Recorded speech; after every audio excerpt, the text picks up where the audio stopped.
எடுத்த உடனே இவர் அனுப்ப முடியாது. ஏன்னா இவருக்கு இவ படிக்கிறதுக்கும் போகிற அந்த ப்ராஜெக்ட்டுக்கு அந்த விஷயங்களை செய்யணும். உடனடியாக லாபகரமாக இருக்காது.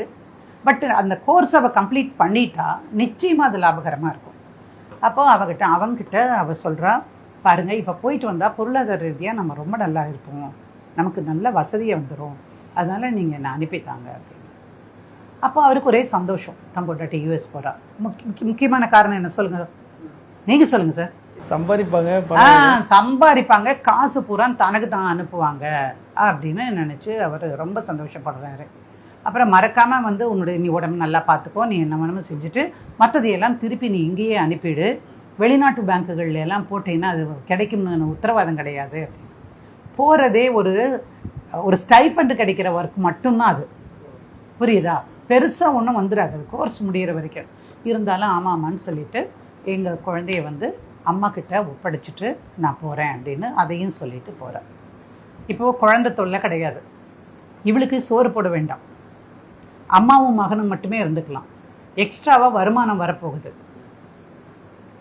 அப்போது நகையெல்லாம் திரும்பவும் கேட்குறேன். நகையெல்லாம் நான் பேங்க் லாக்கரில் வச்சுட்டேன், உங்கள் சிஸ்டருக்கு கல்யாணம் முடிஞ்சிருச்சு, நமக்கு ஒரு பொன் குழந்தை இருக்குது, அது இப்போதைக்கு நான் எடுக்கிற மாதிரி இல்லை, நம்ம மேற்கொண்டு சம்பாதிச்சு ஒரு வீடு வாங்க பார்ப்போம், அதுக்கான என்ன பண்ண முடியுமோ நான் அதெல்லாம் பண்ணுறேன், நீங்களும் உடம்பை பார்த்துக்காங்கன்னு சொல்லி பாய் சொல்லிவிட்டு இந்த பொண்ணு கிளம்பிட்டான். போயிட்டு அங்கே படிக்கிறான், பேசுகிறான். இவன் இந்த மாதம் ஏன் ஒன்றுமே அனுப்பலை நீ அப்படின்னு.